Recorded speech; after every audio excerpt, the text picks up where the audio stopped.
Let's keep it in the KUAM News Zoom room where we have from the Department of Corrections, Major Antone Aguon, who is a very safe driver. Right, Major? Unmute, unmute, unmute. Yeah, I get dropped to work most of the time.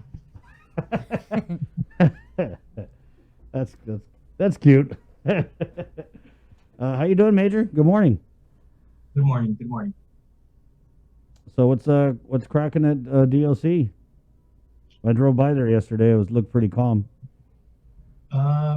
I know one of the issues they asked us about was the visitation. So we were having our meetings yesterday, command staff meeting. We're looking at opening up visitation around April. We're working out the details as far as the number of visitors that will be allowed, but right now we're looking at about 2 visitors per inmate. Normally it's up to 5 under pre-COVID. Visitors they're about 5, right? That would be allowed to come in at one time. We're gonna have to lower that down to possibly 2. We're waiting on some materials because we're gonna build some with plexiglass and stuff like that, some separation from the visitors and the inmates. So we're gonna work on that to prevent any kind of the spread of any virus. But we think we'll have it all ready by April to go ahead and start allowing some visitation. Of course, the number of visitors and inmates on the floor, on the visitation floor, will have to be decreased. So instead of allowing 10 inmates and their family, might have to go down to 6 or 4 inmates and their family at a certain time, just to make sure they're spread apart to prevent for the social distancing requirement. But we're getting there. We're getting there. Just be patient. It's coming. We are working on it. Okay. Any incidents with contraband? No, not of lately. We did find a few throwovers. I think a few weeks ago. It didn't make it all the way in. It was in our buffer zone. Same thing. Tobacco, cigarettes, other items. I don't have the list in front of me, but when we catch those things, of course, if we can't associate it with any particular inmate, we turn those items over to the Guam Police Department. We don't store it in our facility. If we do associate with an inmate, we will charge them a minimum internally. We will charge them disciplinary. If the items are of drugs, then we get them arrested. We have them charged by the Guam Police and have them rearrested. But as of lately, no, not a lot. I mean, we've had a few. I don't have the numbers in front of me, but it's an everyday cat and mouse game. I mean, we check the perimeter, somebody throws it over, we check it again, and there's nothing, and then a few hours later, we might find something again.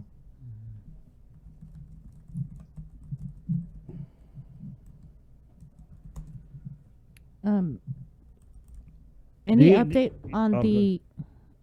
on the contractor for the master plan assessment? Yes, they will be back on island the week of March 14th. They will be on island. They'll be doing, this time it'll be a different phase of the project. They're going to be working on assessments of all the housing units. So they're going to be coming in, bringing in other vendors to do electrical and structural and just an entire evaluation of every housing unit. Right? There'll be a write-up on every housing unit. They'll be here for about 1 week. Then they'll go back and work on the report, do what they got to do on their side. Anticipate he'll probably be here about 2 to 3 more times after that before he finishes the entire report. He's working pretty hard trying to get everything done by August so that we will have something, to present to the governor and the legislature. Major, I was fishing around at the Civil Service Commission yesterday, throwing my Talaza, and I came across this case. It's an employee is appealing their termination, calling it a wrongful termination. This is former corrections officer Dean Santos. Mhm. He maintains in these employee documents that he was wrongfully terminated at DOC. Um, and I want to say, let's go read this.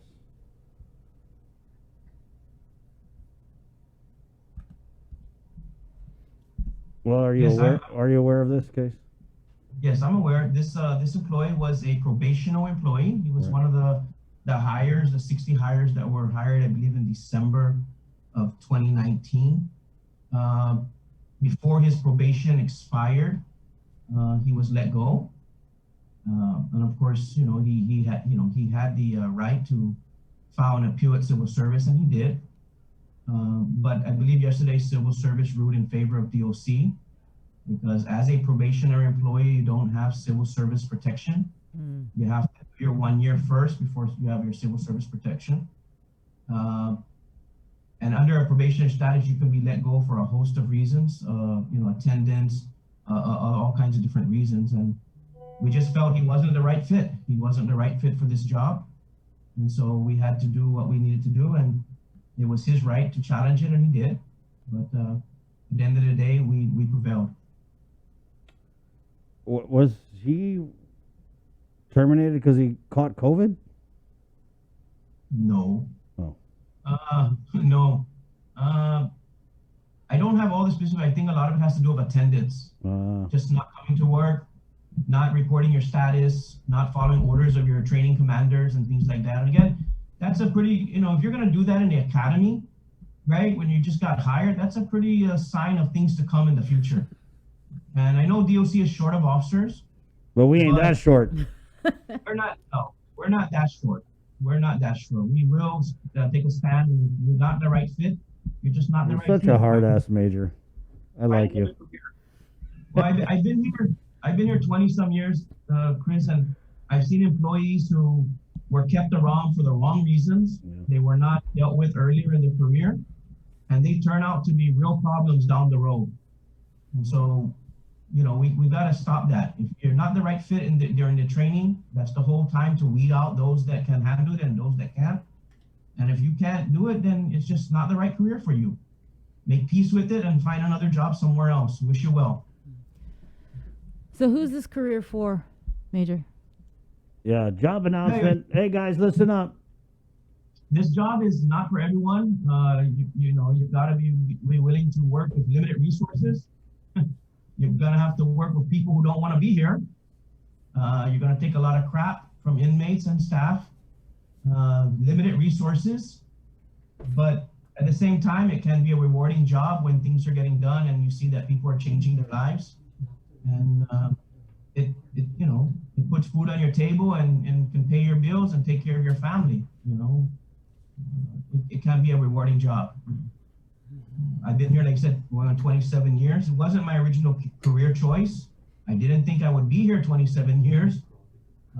I attempted to go to other areas earlier in my career, but it never went out that way. So, I started, I enjoy what I'm doing, and, this is where I'm at now. So. But the way you described it, it's like you take a lot of crap, this and that. So what do you You got to enjoy come about up with it? you got to Yeah, come up what with a do- better job description, Major. Like lead with the positive. Let me give you some advice. Lead with the Well, positive. It can be a really rewarding experience. You make a difference in the prisoners' lives. It's a real family network when you go into these conditions and with the same people that you work with, and then you would be like, yeah, but it sucks. You don't want to work here. It has its moments, sir. It has its moments. I mean, I was a correction officer for 8 years, and the long hours really play a factor in it. If you don't have a supporting spouse that understands, then you're gonna have some challenges. And I think a lot of officers, that's one reason why they do leave, is they spend a lot of hours away from their family, and it's challenging. If you're not a people person, this is not for you. You have to be able to talk to people. You're going to have to be able to de-escalate verbally, verbal judo with some of these situations that go on in here. And you're going to be by yourself sometimes. A lot of times you're going to be by yourself, and you'll be surrounded with 60 inmates. but it's doable. You just got to learn to show respect and stand your ground, follow the rules. Don't break the rules because they will know. And once you start doing that, your career is basically going to be over because you will be taken advantage of and you know. But then put they'll yourself- pick you up at the port though, so don't worry. if you're looking for the, again, you know, overtime, I mean, it's really a good job. It can be really rewarding. Like I said, I bought my house, I put my kids through private school, you know, pay my bills. And even today, when I look out there, the salaries of other, you can't compare what a correctional officer can earn if you're willing to put in the work. You have to put in the work. Just like any organization or anybody you work with, you're going to have ups and downs. You're going to have challenges, but you just got to maintain and put in the work. Put in the work. And educate yourself, go to school, and, you know, the future's there for you. You know, there's always opportunities. That's one reason why I liked it here so much, is that there's not a lot of people that stay here. And so promotion wise, you know, I have a good opportunity, and it worked out for me fine, and others here too. Right. So, you know, it can be really rewarding. I mean, yeah, there's challenges, but There, that's better, Major. any other career. It's like any other career, sir. You have to put in the work. Major, so I know I know a couple of the new COs that you guys have picked up.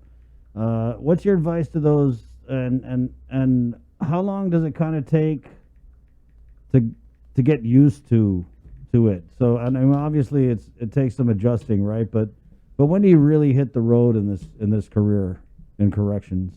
Is it after like the first year, second year?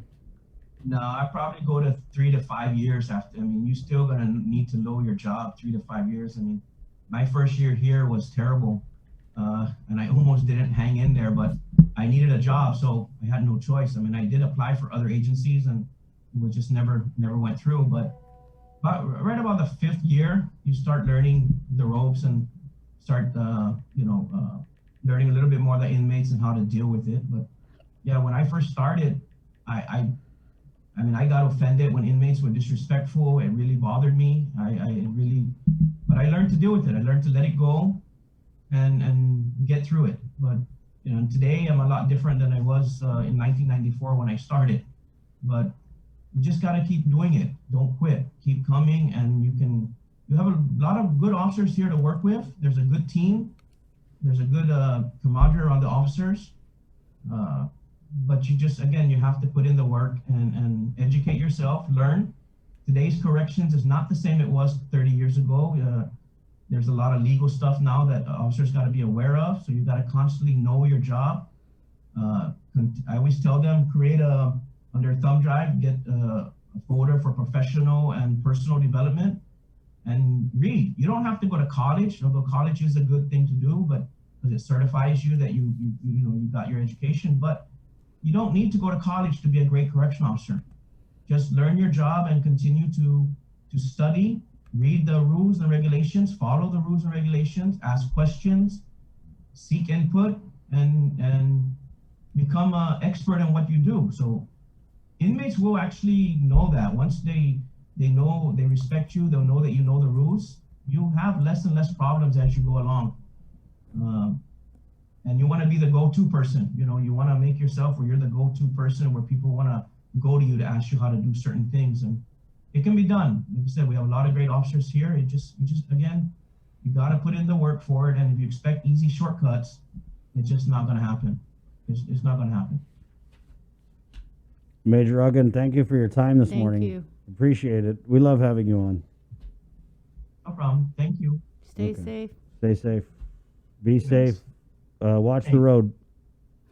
No, I get dropped. Like I said, my kids drive my cars now. I pay the car payments, but I get dropped to work now. My daughter and my son have license now, so they get up and they go when they want to go, and daddy gets dropped to work or something. Just. Hey, Well, I hope they pack you lunch at least. no, they don't. Oh, wow. All right, kids. All right, yeah, kids. Step up, kids. Come on. Come on. Okay, Major Aguon. Okay. There you go. Major Antone Aguon.